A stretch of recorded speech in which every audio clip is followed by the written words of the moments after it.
Sais-tu c'est quoi qu'un prof de quête aime le plus faire pendant un cours sur les techniques de sécurité en quête?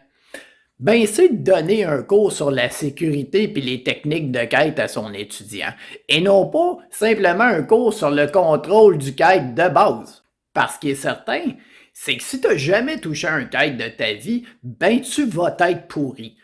Comme 100% du monde qui touche à un kite pour la première fois de sa vie. Le contrôle de ça, c'est pas naturel. Puis payer 100 pièces de l'heure pour apprendre à contrôler un kite, ben c'est pas ce qui est le plus efficace. Puis ça peut être vraiment démotivant d'apprendre un nouveau sport quand tu te rends compte que finalement ta formation va te coûter à peu près le double que ce que tu t'étais imaginé au départ. Puis ça, c'est l'outil idéal pour te permettre d'acquérir certaines bases qui vont être utiles pendant ta formation de quête à l'école. Et je cite, sans me restreindre la solution en aucune sorte, le grillage, le contrôle évidemment que tu vas rechercher pour pas avoir à faire ça pendant ton cours, la fenêtre de vol, donc où c'est qu'il peut voler ton kite, et le pilotage ressenti, c'est-à-dire comment réussir à piloter son kite sans le regarder directement. Maintenant, ayant acquis tout ça avec ton kite d'entraînement, ben tu vas pouvoir arriver à ta formation beaucoup moins stressé. Tu vas t'être concentré finalement sur les exercices et non pas passer ton temps à juste te concentrer sur garder ton kite en vol. Maintenant, pour ce qui est des exercices que tu vas pouvoir pratiquer avec ton kite d'entraînement, je vais t'en proposer quelques-uns, mais par contre, tu vas pouvoir inventer ceux que toi tu préfères. Ceux que je te propose sont en ordre progressif au niveau de la difficulté et ça se termine évidemment dans des exercices où on ne regarde pas le kite. Donc, exercice numéro 1, super facile, ben ça va être de venir venir faire flotter ton kite aux différentes heures dans la fenêtre devant. Fait que très simple ici. Je décolle mon kite à 9h, je l'envoie à 10, à 11, ensuite midi, puis je fais la même chose de l'autre côté. Je redescends ça à 1h, 2h, puis je finis ça à 3h. Le but, c'est juste que le kite soit bien stable dans la fenêtre devant. Et exercice numéro 2, je vais décoller mon kite et tout simplement venir faire des 8 d'un côté, ensuite l'envoyer au zénith. On vient faire des 8 au zénith avec le kite et on l'envoie complètement de l'autre côté faire des 8 aussi. L'objectif étant de faire du contrôle en continu avec le kite et générer de la puissance en faisant bouger le kite. Entraînement numéro 3, le pilotage à une main.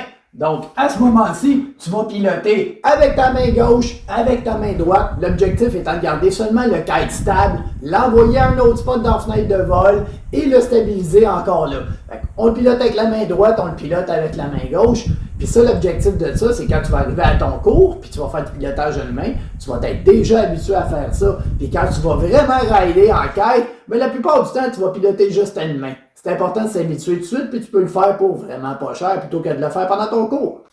Maintenant que tu contrôles super bien le kite en le regardant, on passe au prochain exercice, puis lui, ça commence à être vraiment le fun. C'est de piloter le kite en ressenti, c'est-à-dire sans le regarder. Donc, je vais faire des petites manœuvres bien simples avec le kite. Gauche-droite, mais sans le regarder. Je regarde plutôt à l'horizon. Je vais regarder de l'autre côté et on continue de piloter le kite juste en le ressentant à travers les bras. On sent la tension dans les lignes, mais on ne le regarde pas directement. Ça a l'avantage que là, on peut piloter le kite tout en regardant notre environnement parce qu'on va avoir besoin de ça pendant qu'on va faire du kitesurf.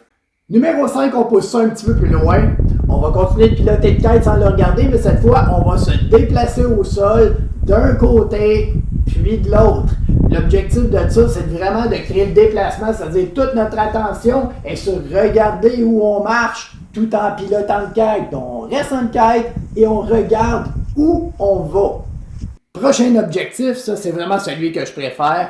On va venir se créer un parcours au sol avec des obstacles, ça peut être la pochette du kite, un sac à dos, n'importe quoi. Puis l'objectif, c'est d'aller courir entre les obstacles et essayer de le faire le plus vite possible, évidemment, en regardant notre parcours et non pas en regardant le kite qui est en vol. Donc, on va tout simplement manœuvrer le kite tout en évitant les obstacles et en faisant le tour le plus vite qu'on peut. Bon, ça va donner deux choses que tu vas apprendre à gérer finalement.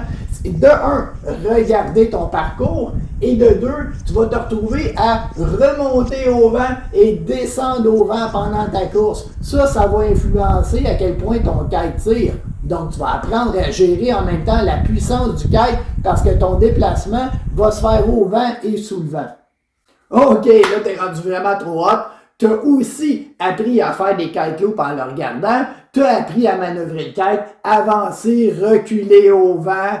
Tu comprends bien finalement l'aérologie, tu comprends bien la fenêtre de vent. Maintenant, tu peux pimper ça au maximum, c'est-à-dire enclencher des kite loops et sans le regarder, tu vas venir courir d'un côté comme de l'autre. Et l'objectif de ça, c'est vraiment d'aller chercher la puissance maximum avec ton kite pendant que tu cours. Là, tu vas vraiment sentir une traction, tu vas regarder ton objectif, remonter le kite en haut et retourner en kite loop de l'autre côté tout en courant vers ton objectif.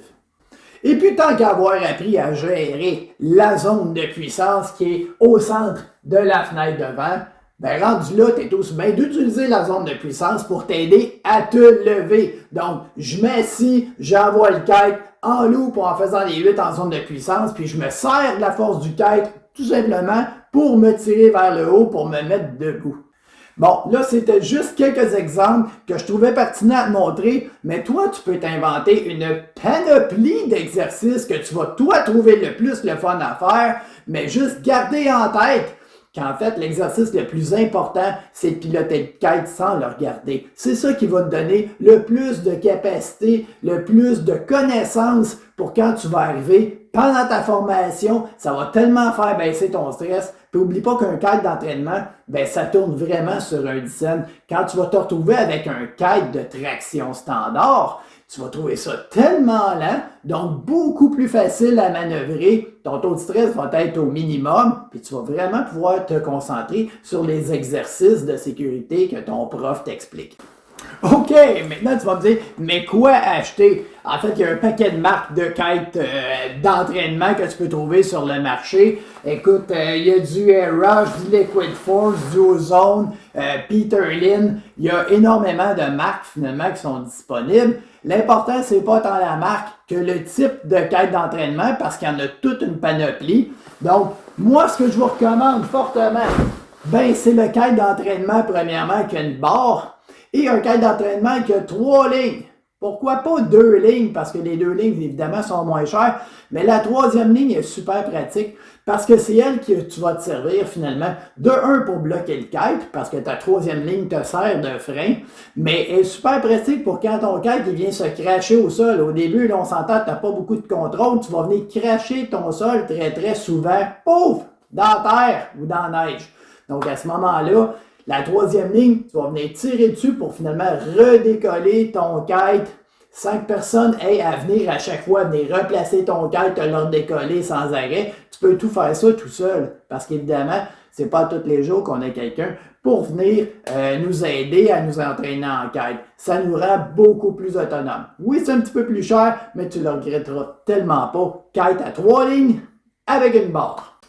Fait que là, tu te dis, ben Caroline, déjà que j'ai bien du stock à acheter pour faire du kite, c'est un autre patente qui va me coûter des sous. Oui, mais sache que le prix de ton kite d'entraînement par rapport à tout le temps que tu vas sauver de pendant ta formation à l'école qui coûte une fortune, ben tu vas rentrer dans ton argent. Parce que ton kite d'entraînement, une fois que tu vas en avoir fini, de toute façon, tu vas pouvoir le revendre à très bon prix parce que c'est plutôt recherché sur le marché. Donc, c'est un superbe investissement. Puis dans le pire des cas, tu le gardes avec toi, tu le gardes dans le fond de ton char, puis quand tu spots un parc que tu sais pas quoi faire, ben tu sors ton kite d'entraînement puis tu t'en vas t'amuser avec ça. C'est jamais perdu. Ça, c'est ce qui met fin à ma petite capsule sur les kites d'entraînement. Évidemment, il y a tellement d'autres choses dont on pourrait discuter sur les kites d'entraînement, mais bon, si jamais tu as des questions, ben tu ne te gênes pas pour me contacter sur Kite Ready, sur ma page Facebook ou sur Messenger. Tu ne te gênes pas, je suis là pour toi. À la prochaine!